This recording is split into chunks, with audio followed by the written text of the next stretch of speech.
O Rio Grande do Norte usou menos de 14% dos recursos recebidos do governo federal destinados a melhorias no sistema penitenciário do estado. Dos 44 milhões de reais disponíveis, apenas 6 milhões foram utilizados na criação de vagas e na modernização do sistema. Os dados estão no relatório do Tribunal de Contas da União. Os recursos são do Fundo Penitenciário Nacional.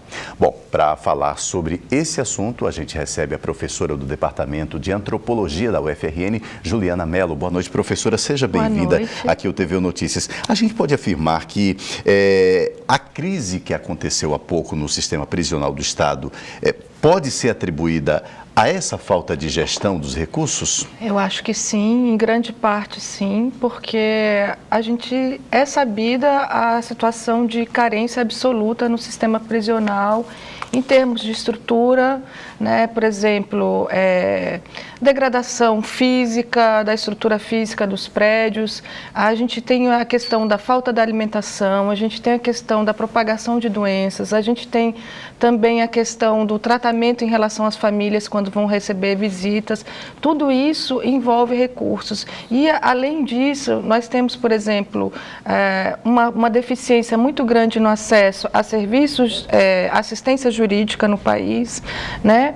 E tudo isso envolve o quê? Recursos, né? E vão criando uma situação de indignidade tão grande no sistema. E se cobra tanto que esse preso saia de lá para a sociedade de uma outra forma, mas não há investimentos para que isso aconteça. Exatamente. Tanto é que em 1994 foi instituído o FUNPEN, né, que é um Fundo Nacional Penitenciário, que ele vai justamente gerir os recursos para modernizar o sistema. E modernizar o sistema não significa simplesmente só abrir mais vagas, só construir novos presídios ou conseguir munição, arma.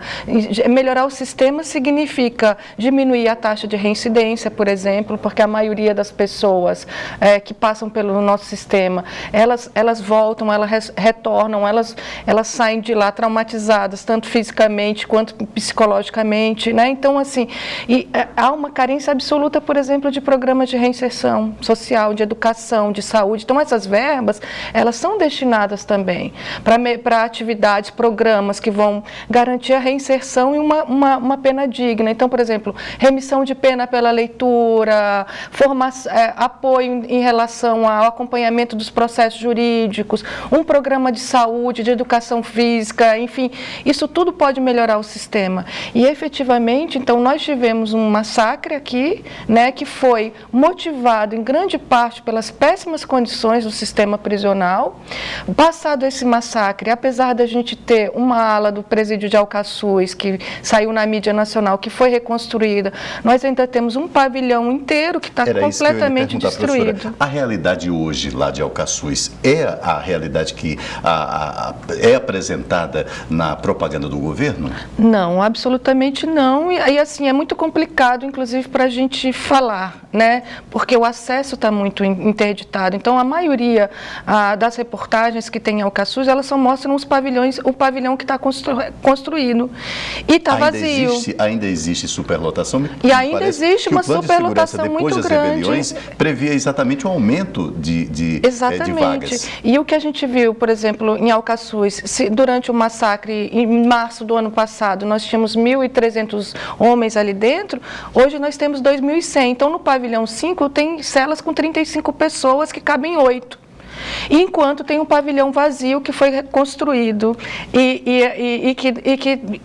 ele tem uma função estratégica, de certa forma, para mostrar como ele foi evoluído, mas não tem pessoas morando lá. Por exemplo, a cozinha não foi reconstruída, não tem um espaço de sala de aula. A UFRN mesmo tem projetos, ações de extensão no sistema, de remissão de pena pela leitura, por exemplo, inclusive com recurso.